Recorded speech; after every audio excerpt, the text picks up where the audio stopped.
मार्च के महीने में ये सारे काम करने के बाद मई, जून, जुलाई, अगस्त तक आप अपने पौधे में फ्लावरिंग ले पाएंगे।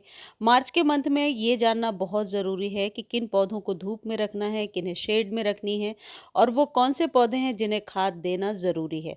या फिर जिन पौधों की हार्ड प्रूनिंग कर चुके हैं और उनमें पत्तियां नहीं निकल रही हैं, तो उनको मार्च में किस तरीके से फीड करना है। आज के वीडियो में आप जानेंगे कि मार्च के मंथ में क्या ज़रूरी काम करना है, जिसमें सबसे ज़रूरी फर्स्ट आप इस चीज़ का ध्यान रखें, जितने सर्दियों के फूल हैं, पिटूनिया है या फिर डायंथस है या फिर जितने भी अलाइज़म हैं या कोलियस है, ये सारे सर्दियों के फूल थे। तो अब जब मार्च में तेज़ धूप होगी तो ये पौधे अचानक से सूखने लगेंगे। यदि आप चाहते हैं कि महीने 2 महीने ये पौधे और सर्वाइव करें, तो मॉर्निंग की 3 से 4 घंटे की धूप दीजिए। दोपहर की कड़वी धूप यदि आपके यहाँ हो रही है, तेज़ धूप हो रही है, यानी जब आप धूप में खड़े हो रहे हैं तो आपको भी लग रही है धूप, तो वो इन पौधों के लिए सही नहीं होती है, क्योंकि ये सर्दियों के फूल होते हैं। तो इनके सॉइल में एक तो आप नमी बना करके रखेंगे। नमी बनाने का ये तरीका है कि मॉर्निंग में एवरीडे आप इनमें वाटरिंग किया करें। दूसरा जो सबसे इम्पोर्टेंट चीज़ है, जितने भी कलरफुल पत्तियों वाले पौधे हैं, जो इंडोर पौधे हैं, जिन्हें हम इंडोर अक्सर सजा कर रखते हैं लेकिन सर्दियों में बाहर रखा था, उन पौधों को अब धूप से हटाना होगा और ऐसी जगह पर शिफ्ट कीजिए जहां मॉर्निंग की धूप मिले या ब्राइट सनलाइट हो, लेकिन डायरेक्ट धूप ना पड़े। क्योंकि ये जो मौसम का चेंज है, ये जितने भी इंडोर प्लांट्स होते हैं इनके लिए बहुत क्रूशियल होता है। तो इस समय आपके सारे इंडोर प्लांट्स का आपको बहुत ज़्यादा ध्यान रखना है। इंडोर प्लांट बहुत तरीके के आते हैं। वैसे जो मेरे पास है, मैं आपको दिखाई दे रही हूँ, ये एरेलिया था जो आप देख रहे थे। जैसे मनी प्लांट में न्यू कोमलांगी पत्तियां अब आने लगी हैं, तो ये तभी होगा जब इनमें उतनी ही धूप मिलेगी कि पौधे जले ना। आप सेमी शेड इन पौधों को प्रोवाइड करें। रबर प्लांट या एग्लोनिमा जैसे जितने भी पौधे हैं, इनकी पत्तियों को अब आप वॉश करके पानी दिया करेंगे, क्योंकि अब जो गर्मी में इनकी पत्तियां वैसे भी बहुत ज़्यादा, आप कह सकते हैं, सूखने लगती हैं। पीस लिली वगैरह जितने भी पौधे हैं, इनको अब डेली पानी की ज़रूरत है। सेमी शेड में रखिए। देखिए, ये मेरे लिपस्टिक एग्लोनिमा का पौधा है, इसको भी मैंने शेड में रख दिया था क्योंकि 2-3 दिनों के धूप में ही ऊपर से पत्तियां सूखने मुड़ने लगी थी। तो जितने भी एग्लोनिमाज हैं या डेविल्स बैकबोन है या फिर डिफनबेकिया या फिर जितने भी इस तरीके के शेड लविंग प्लांट्स हैं, स्नेक प्लांट, इन सभी को आप अभी शेड में रख दीजिए। और यदि इनकी कटिंग लगाना चाहते हैं तो कटिंग लगाने का भी ये सही टाइम है। जैसे स्नेक प्लांट की कटिंग मैंने लगा कर दिखाया था। स्नेक प्लांट हो या फिर जितने भी आपके पास पौधे हैं जिन्हें रूट डिवीज़न से आप अलग करना चाहते हैं या बल्ब वाले पौधे हैं, उन सब को अभी आप रिपोर्ट कर सकते हैं और रूट डिवीज़न से अलग करके नए पौधे को तैयार कर सकते हैं। जितने भी परमानेंट पौधे हैं आपके पास, एग्लोनिमास वगैरह, सभी को अभी आप रिपोर्ट ज़रूर कीजिए और उसमें न्यू सॉइल को भरिए। न्यू सॉइल भरने के लिए आप एक अच्छी सॉइल मीडिया बना लीजिए। जैसे 40% यदि गार्डन सॉइल है तो 40% आप उसमें रेती मिला सकते हैं या फिर कोकोपीट मिला सकते हैं। जितने भी इंडोर वाले पौधे होते हैं उनके लिए कोकोपीट सही रहता है। कम पानी में भी मॉइस्चर बना रहता है, रूट्स का फैलाव भी बहुत अच्छे से होता है। तो जितने भी इंडोर प्लांट्स हैं आपके पास, उन सबको अभी आप रिपोर्ट करके और न्यू सॉइल भर के और शेड में शिफ्ट कर दीजिए। यदि हैंगिंग बास्केट्स के लिए आप प्लांट्स लगाना चाहते हैं तो ये बहुत ही सही टाइम है। अभी आप कटिंग भी लगा सकते हैं। अभी आप अपने पौधों को रिपोर्ट कर सकते हैं या नर्सरी से लाकर लगा सकते हैं। यदि स्पाइडर प्लांट की कटिंग लगाना चाहते हैं तो ये जो पब्स है, इसे उठा करके सिर्फ सॉइल के ऊपर रख देना है और न्यू पौधा बहुत ही जल्दी तैयार हो जाएगा। अब बात करते हैं परमानेंट पौधों के बारे में।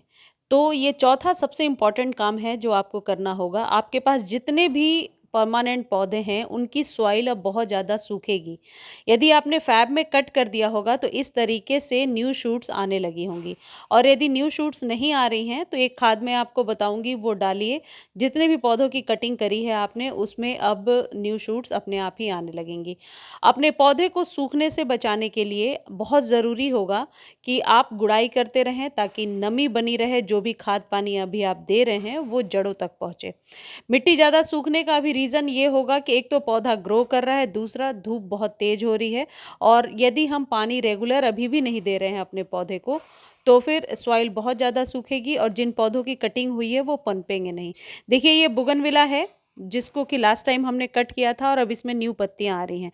यदि अभी तक आपने परमानेंट पौधों की कटिंग नहीं करी है, जैसे जैसे गुड़हल है, नाग चंपा है, अलामंडा है, चमेली की जितनी भी वैरायटी है, मोगरा है, इन पौधों को यदि अभी तक आपने कट नहीं किया है, इवन रबर प्लांट को भी, तो आप कट कर सकते हैं।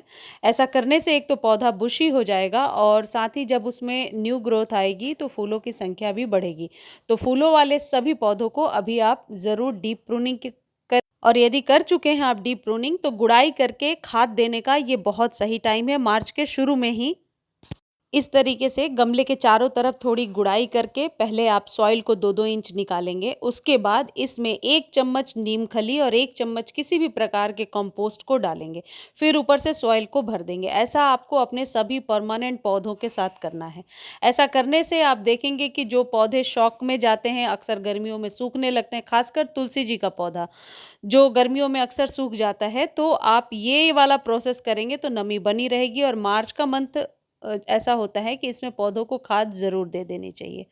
तो गुलाब हो गया या फिर जितने भी परमानेंट पौधे हैं, बेल वाले जितने भी पौधे हैं, सभी को ये आप खाद दे दीजिए। वो पौधे जो आपके पास नहीं हैं और आप कटिंग लगाना चाहते हैं, जैसे मॉस रोज़ हो गया या फिर अपने ही पौधे से कटिंग लगाना चाहते हैं, तो मॉस रोज़ या फिर उसमें पर्सलेन वगैरह जो भी उसकी वैरायटी आती है, उसकी कटिंग लगाने का ये बिल्कुल सही टाइम है। यदि आप अभी कटिंग लगाते हैं तो ये बहुत जल्दी ग्रो भी हो जाएगा, क्योंकि स्प्रिंग के टाइम में पौधों की ग्रोथ तेज होती ही है। तो ऐसे छोटी छोटी कटिंग ज़रूर लगा लीजिए। ये जितने भी मॉस रोज़ वगैरह हैं, ये कटिंग लगाने के बाद अगले ही घंटे से आप धूप में रख सकते हैं। इन्हें शेड में रखने की ज़रूरत नहीं होती है। गुलदाउदी जो सभी के घरों में था अभी, वो अब धीरे-धीरे सूखने लगेगा। तो अपने ही गुलदाउदी के पौधे को छोटी-छोटी कटिंग अभी आप लगा लीजिए, जैसे पॉर्चुल्का की बताई। देखिए ये कटिंग जो है मैंने अपने पौधे से ही तैयार किया है और इसे लगाने के बाद सेमी शेड में रख दीजिए। इस तरीके से आप अपने पौधे को बहुत दिनों तक सर्वाइव करा पाएँगे और आपके पास कटिंग भी बनती जाएगी। बरसातों में तो फिर इसकी कटिंग लगनी शुरू ही हो जाती है और वैसे भी ये परमानेंट पौधा है। अगला जो एक इम्पॉर्टेंट काम आप कर सकते हैं वो है मैरीगोल्ड के बीज लगाना। गेंदे के पौधे जो फूल जो अक्सर पूजा वगैरह में हम इस्तेमाल करते हैं, वही मैरीगोल्ड के बीज होते हैं। उनके बीजों को खोलकर 1-2 दिन धूप में सुखा लीजिए और फिर एक कैसे भी गार्डन सॉइल में ऊपर से छिड़क दीजिए और पानी डाल दीजिए। आप देखेंगे 10 से 15 दिनों में न्यू शूट्स निकलने लगी हैं और जब वो शूट्स 3 से 4 इंच का हो जाए, तो उसे लेकर के आप छोटे-छोटे गमले में शिफ्ट कर दीजिए। आप देखेंगे कि गर्मियों में भी गेंदे का पौधा जो है बहुत अच्छी फ्लावरिंग कर रहा है। बस टाइम टू टाइम ध्यान रखना है कि सॉइल बहुत ज़्यादा ना सूखे, नमी बनी रहे। जितने भी परमानेंट पौधे हैं, जैसे गुलाब है या गुड़हल है या अपराजिता है, इन सभी पौधों को पूरे दिन की सनलाइट मिले, इस बात का ध्यान रखिए। यदि अडेनियम है आपके पास तो अडेनियम को थोड़ा सेमी शेड में रख सकते हैं, क्योंकि अभी अडेनियम के कटिंग प्रूनिंग का भी टाइम है। यदि आपने कटिंग प्रूनिंग किया है तो उसे थोड़ा सेमी शेड में शिफ्ट कर दीजिए। गुलाब के पौधे को जितनी ज़्यादा धूप मिलेगी आप फ्लावरिंग उतनी ज़्यादा ले पाएंगे। तो मार्च के बाद से गुलाब को पूरे दिन के सनलाइट में रखिए। पॉइंसेटिया जो कि सर्दियों में बहुत अच्छे से इसके पत्ते जिस भी कलर में टर्न होते हैं, जैसे ये रेड हो गया, ग्रीन के बाद रेड बहुत आसानी से हो जाते हैं, लेकिन जैसे जैसे गर्मियाँ अब आएंगी इसके पत्ते सूखने लगेंगे और न्यू शूट्स नहीं निकालेंगे। तो थोड़ा सा सेमी शेड दीजिए और खाद दे दीजिए, तो 1-2 महीने रह जाएंगे। जिन भी पौधों की आपने डीप प्रूनिंग करी है, उन पौधों को 1 से 2 दिन तक आप शेड में रखेंगे और उसके बाद आप खाद देने के बाद इसे धूप में रखेंगे और फिर रेगुलर इसमें वाटरिंग करेंगे। सुबह ज़रूर पानी दीजिए, क्योंकि मिट्टी यदि ज़्यादा सूखेगी तो फिर आपका पौधा बहुत जल्दी पनपेगा नहीं।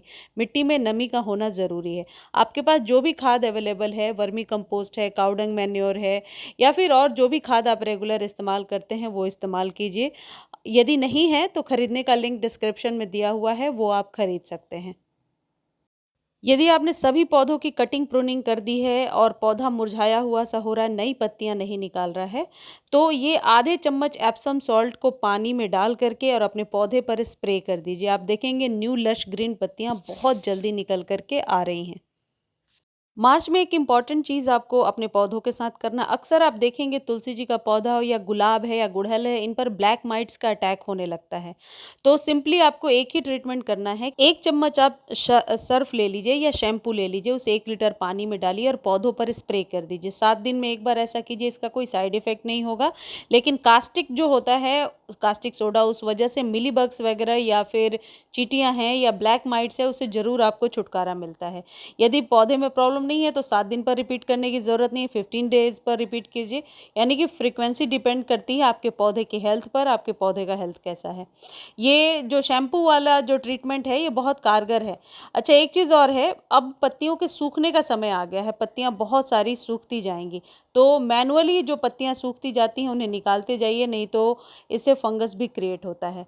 आप वर्मी कंपोस्ट और नीम खली ज़रूर रेगुलर बेस पर देते जाइए यदि आपको बेहतरीन फ्लावरिंग चाहिए।